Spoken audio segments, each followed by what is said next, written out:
세 번째 키워드는 바로 내년도 예산안 657조 원입니다.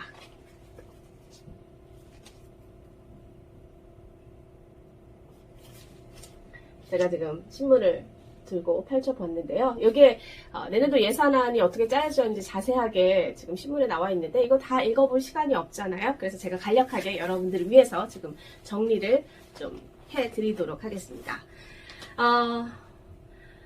657조 원 내년도 예산안, 이거 쉽게 얘기를 하자면요, 내년에 우리가 얼마를 쓸지 대략적으로 이제 계산을 해 놓은 걸 말합니다. 657조 원 이게 확정된 건 아니고요. 정부가 이거를 국회에 제출을 하면 국회의원들이 이 부분에 대해서 뭐 과도한 부분은 없는지, 부족한 부분은 없는지, 또 뺄 건 빼고 더할 건 더해서 최종안을 국회 본회의에서 처리를 합니다. 그러면 그게 최종적으로 내년도 살림살이 예산이 됩니다. 예산안은 사실은 굉장히 중요하거든요. 우리 왜 집에서도 내 연봉이 어느 정도 규모냐에 따라서 매달의 생활비를 결정을 하고, 그리고 그해 뭐 큰 지출들, 여행을 갈 수도 있고요, 뭔가 어떤 큰 걸 살 수도 있고요, 이런 것들도 결정할 수 있잖아요. 그러니까 한 나라의 살림살이를 어떻게 운영하는지는 정말 중요한데 이거에 대한 관심이 사실 너무 적다라는 생각이 듭니다. 제가 아무래도 이제 국회에서 국회 출입으로만 10년 넘게 기자 생활을 하다 보니까 매년 예산안이 어떻게 처리되는지 그 과정을 좀 지켜봤었는데요. 여러분들이 정말로 이 예산안 어떤 부분에서 어떻게 쓰이는지 잘 보셔야 합니다. 왜냐하면 이 돈 다 어디서 난 거겠어요?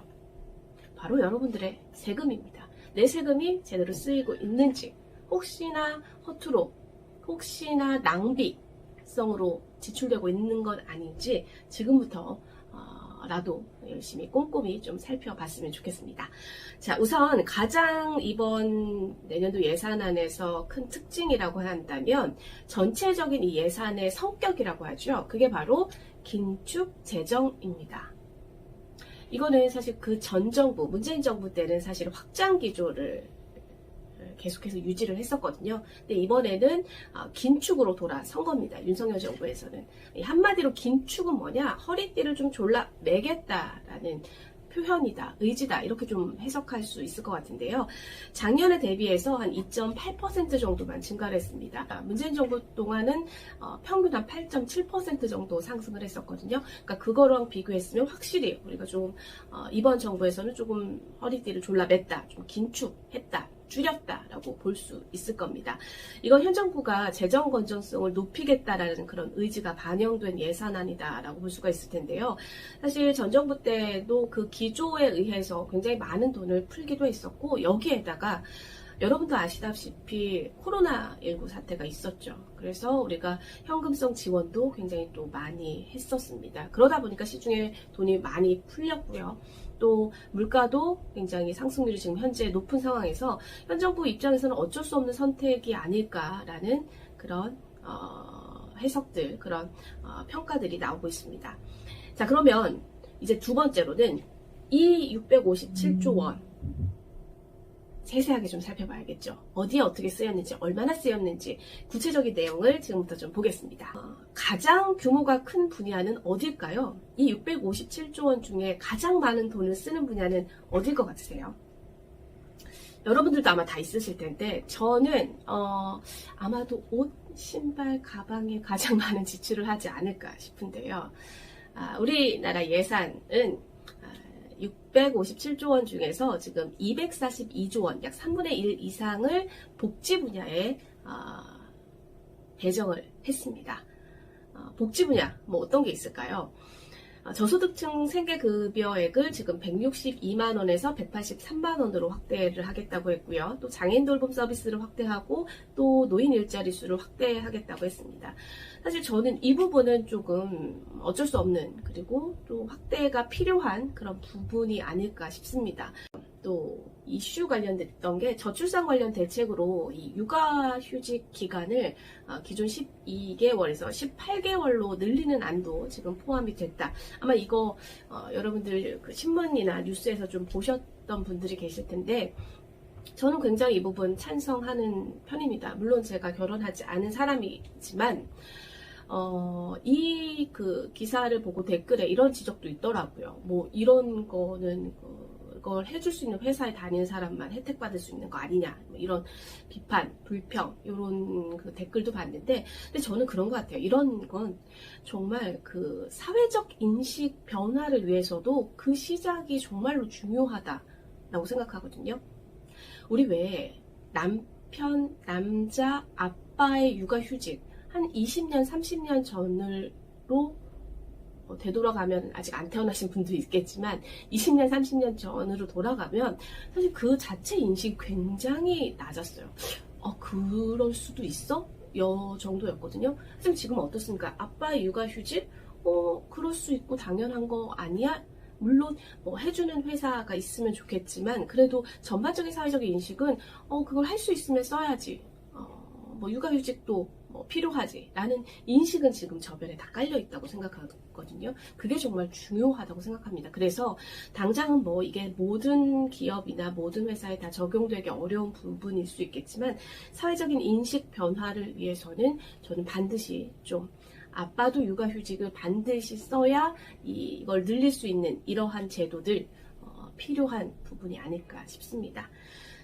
자, 뭐 좀 더 길게 이어지면 또 할 말이 좀 너무 많아지니까 여기서 끊을게요. 자, 다음은 국방안보 관련 예산인데, 이것도 굉장히 좀 많은 수치로 증가를 했습니다. 윤석열 대통령의 공약이기도 했던, 사실 이 병장 월급 인상 이 부분이 지금 계속해서 매년 높아지고 있긴 한데요. 이번에도 인상이 됐습니다. 그래서 월 병장 기준으로 해서 165만 원까지 받을 수 있게 된다고 합니다. 근데 저도 사실 이 부분은 인상하는 게 맞지 않나라는 개인적 생각을 합니다. 사실 아주 젊은 이 남자들이 아주 자기의 가장 그 빛나는 순간일 수도 있는 그 젊은 시절에 1년 반이라는 시간을 국가를 위해서 희생을 하고 봉사를 하는 거잖아요. 그래서 거기에 대한 어떤, 우리나라에 물론 이 분단이라는 이 국가적인 상황에 있어서 의무적으로 지금 가고 있는 건데, 그런 거에 대한 보상은 국가가 좀 해줘야 되지 않을까 싶습니다. 그래서 국방비 예산 증액은 좀 어쩔 수 없는 부분이 아닐까라는 생각이 들고요. 다음에 SOC 분야인데요. 사실 보통은 내년에 총선이 있습니다. 그죠? 22대 총선, 국회의원을 선출하는 총선이 내년에 4월에 있는데, 보통 선거를 앞두고는 지역 예산, 지역의 선심성 예산이 좀 많이 들어가곤 합니다. 아마 이번에는 물론 현 정부에서는 그런 예산 없게 하겠다라고는 하지만, 없게는 쉽지 않겠죠. 저도 이제 10년 넘게 국회에 있어 봤지만 아마 쉽지 않을 겁니다. 그래서 총선 앞두고 대신 과도한 매표성 이 정책들은 과감히 삭제돼야 되고, 국민들의 세금이 낭비되는 일은 없어야겠죠. 자, 그리고 세 번째는 제가 아쉬운 점, 이번 예산에서 아쉬운 점이라고 생각하는 걸 꼽아봤는데요. 물론 긴축이 필요한 상황이고 긴축도 필요하지만, 그래도 긴축을 할 곳, 그리고 앞으로 계속 과감한 투자가 이루어져야 할 곳은 따로 있다고 생각하는데, 아마 많은 분들도 그렇게 생각하지 않을까 싶습니다. 그런데 이제 미래 먹거리를 위한 투자 부분이 좀 약하지 않았나. R&D 예산이 한 16% 정도 삭감됐다. 그래서 이에 대한 지적을 하는 내용들이 많은 언론에서 나왔습니다. 근데 실제로 저도 그 부분을 보고 이건 좀 아니지 않을까라는 생각을 좀 했었거든요. 그래서 저는 국가는 사실 미래를 보고 좀 더 과감한 투자를 해야 되지 않나라는 생각이 들었습니다. 자, 그렇다면 제가 이제 한 3가지로 요약을 좀 해봤는데요. 여러분들이 들었을 때 어떠셨어요? 물론 여기서도 또 엇갈리죠. 한쪽은 굉장히 선택과 집중을 한 예산이다. 허리띠를 졸라맬 수밖에 없다. 한쪽은 긴축만이 답이 아니다. 지금은 굉장히 많은 분들이 어려워하기 때문에 풀 때는 좀 풀어야 된다. 이런 주장으로 사실 엇갈리고 있습니다. 지난 정부에서 워낙 좀 돈을 풀었기 때문에 현재 국가 부채가 굉장히 가파르게 상승한 것도 사실입니다. 그래서 긴축을 안 할 수 없다라는 주장인데요. 내년도 재정 적자가 지금 92조 원에 달할 전망입니다. 그래서 그러니까 이 국가 빚이 너무 증가를 했고, 이 국가 빚이라는 게 결국은 사실은 미래 세대에 부담이 될 수밖에 없거든요. 그래서 어쩔 수 없다, 긴축이 필요하다라는 주장이 있는 거고요. 반대쪽에서는 사실은 이렇게 국가의 부채가 빚이 많아지는 거는 세수가 부족해서 그렇다라고 주장도 하거든요. 사실 이번 정부에 들어서 종부세나 법인세, 그러니까 이른바 야권에서는 이제 부자세라고 하는데, 이 부자세를 감해줘서 그래서 이제 수입이 확 줄었다는 거다. 그래서 그 수입 줄었다고 해서 써야 할 때 쓰지 않으면 안 된다는 주장을 펼치고 있습니다. 자, 그리고 이번 이 주제 있잖아요. 예산 관련해서, 그리고 재정 관련해서 긴축하고 뭐 재정 확대하고 이런 주제는 언론고시 준비하는 우리 친구들한테는 꼭 이 주제가 논술 주제로도 종종 등장하니까 반드시 정리를 해놨으면 좋겠습니다. 사실 답이 있다고 보기는 어렵거든요. 확장을 하는 것도 거기에 대한 장단점이 있고 긴축을 하는 데도 있어서도 당연히 장단점이 있기 때문에 여기에 대해서 자신이 어떻게 생각하는지, 그 근거가 뭔지 이 주제에 대해서는 반드시 조금 알아두셨으면 좋겠습니다. 정리해 놔야겠죠? 특히나 이번 정부는 바뀌었으니까요. 실제로 올해 뭐 이 주제로 논술이 나온 곳도 있습니다. 요거는 이제 기자준비생들, 언론인들을 위한 저의 어떤 한 가지 얘기였고요. 자, 그럼 여러분들은 이번 예산안, 내년도 예산안, 긴축재정을 골자로 한 내년도 예산안 편성 어떻게 생각하시나요? 네, 네 번째 키워드는 바로 정당방위입니다. 신문에도 이렇게 정당방위 관련된 내용이 실리기도 했는데요. 최근에 이제 묻지마 범죄 같은 게 늘면서 거기에 대해서 이제 본인들이 위협을 당했으니까 거기에 대해서 방어를 했는데 이게 정당방위에 해당하지 않아서 가해자가 되기도 해서 황당하다 이런 사건들이 있었고 거기에 대해서 국민들도 굉장히 어이없다라는 반응이 꽤 있었습니다. 왜 이런 상황들이 발생할까요? 바로 우리나라가 이 정당방위를 굉장히 보수적으로 해석을 하고 있어서라고 하더라고요. 과연 우리나라에서 이 정당방위가 인정되지 않는 범위가 어느 수준인지 좀 정리를 해봤습니다. 우선은 다른 수단이 없어야 하고요. 그리고 상대방 폭력보다 방어가 지나쳤다거나, 즉 그러니까 먼저 맞았다고 하더라도 이게 지금 과한 반격은 안 된다는 거죠. 그렇게 되면 정당방위를 인정을 못 받습니다. 그리고 상대가 폭력을 그만뒀을 때, 그러니까 흉기를 휘둘렀다고 하더라도 흉기를 휘두르는 것을 멈춘 그 상황 이후에 발생한 방어는 인정받지 못한다는 거죠. 너무한 거 아닌가요? 저도 약간 그런 생각이 드는데, 예를 들어 진짜 그렇잖아요. 갑자기 제가 흉기 어떤 공격을 받았어. 그러면 사람이 무슨 어떤 거 생각할 겨를이 있을까? 저는 없을 것 같아요.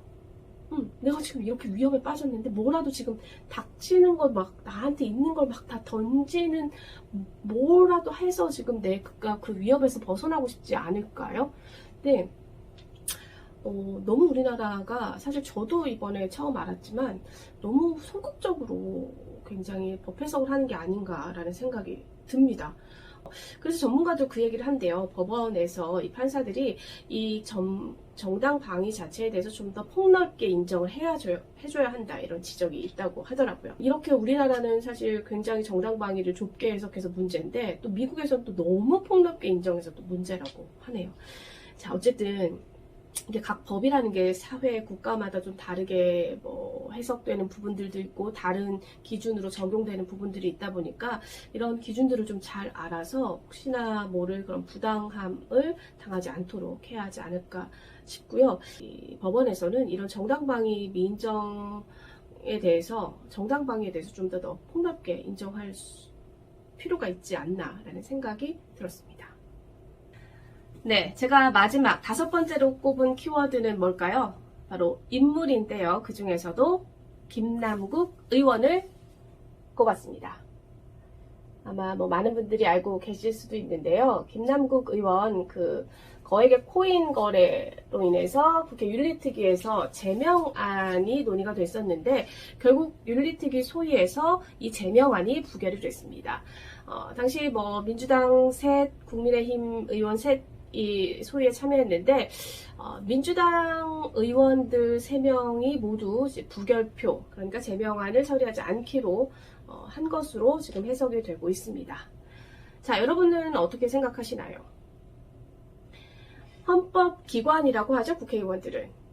그 국회의원의 직무유기, 일탈에 대한 징계를 논의하는 거였는데, 사실 저는 그 김남국 의원이 100억 원대 넘는 거액의 코인 거래, 그리고 국회의원들은 정말 많은 정보를 얻을 수 있거든요. 그러니까 비공개 정보 활용 의혹 등 이런 것들, 그런 의혹을 다 차치하더라도 저는 그런 것 같아요. 이게 기본적인 거잖아요. 국회의원이 본인의 직무, 본인의 업무 시간에, 굉장히 중요한 회의 시간에 200여 차례가 넘게 코인 거래를 했다? 이거는 일반적으로 잘못한 거잖아요. 굉장히. 또 국민의 세금으로 일을 하는 사람들이 굉장히 잘못한 건데, 사실 여기에 대한 징계가 지금 전혀 없고 넘어가는 상황이 됐다라는 거에 저는 굉장히 비판의 목소리를 낼 수밖에 없지 않나라는 생각이 듭니다. 왜 우리가 진짜 일반 그냥 직장인들, 회사원들이라고 생각해 봅시다. 만약에 정말 중요한 회의, 그리고 프레젠테이션 해야 되는 날 본인이 코인 거래를 하느냐고 PT도 망치고 엉뚱한 말하고 그랬다고 해봅시다. 우리가 일반적으로. 그럼 그 회사에서 그 친구한테 뭐라고 할까요? 아우, 그럴 수도 있지 그래, 다음에는 잘해. 그렇게 할까요? 잘릴 가능성 있지 않을까요? 저는 근무 시간에 투자인지 투기인지 알 수 없는 이런 행동을 했다는 것, 그에 대한 징계는 어쩌면 굉장히 당연한데, 이번 결정으로 인해서 그에 대해 면죄부를 준 게 아닌가라는 생각이 듭니다. 물론 이 결정을 두고 민주당에서는 사실상 국회의원에 대한 징계가 사실 4단계인데 그 중에 3단계가 30일 직무정지인가 그럴 거예요. 다음이 바로 제명에서 너무 간극이 크고 이 사건 자체가 제명까지 가기에는 무리가 있다라는 주장, 그리고 김남국 의원이 내년 총선에서 불출마를 선언했죠. 그러니까 그것이 참작돼야 한다. 왜 참작돼야 되는지 저는 잘 모르겠습니다. 어쨌든 그러한 이유를 들어서 부결로 지금 간 것 같고요. 하지만 이제 국민의힘이나 정의당에서는 이건 제 식구 감싸기다, 그리고 굉장히 도덕적인 불감증이 도를 넘었다, 이런 비판을 내고 있는 겁니다. 저는 우리가 사회 지도층한테 과한 도덕적인 그런 수준, 도덕성을 요구하는 이유가 뭘까요? 그러니까 예를 들어 제가 국회에서도 정말 수많은 청문회도 보고 많은 걸 봤거든요. 그럼 어떻게 저 정도까지 도덕적으로 흠결이 없을 수가 있겠어. 근데 저런 기준을 저게 통과할 수 있는 사람이 있긴 있나? 이런 생각이 들 정도로 과한 기준으로 사람들을 평가하거나 과한 기준을 요구하기도 합니다. 근데 그런 요구를 하는 이유가 뭘까요? 저는 그들이 사회에 미치는 영향이 일반 사람보다 크기 때문이라고 생각합니다. 잘못을 하고도 반성도 없고 사과도 없고 거기에 책임도 지지 않는다? 이거는 단순히 그 사람이 그 자리, 그 상황을 묘면하는 거에서 넘어가는 게 아니라 이런 것들이 반복됐을 때 국민들에게 어떤 메시지를 줄까요? 일반 국민들도 봤을 때 아니 저 사람들도 저렇게 하는데 나도 까짓 거 잘못했다고 해도 슬금이 넘어갈 수도 있는 거지. 내가 꼭 저 사람도 저런데 책임져야 하나?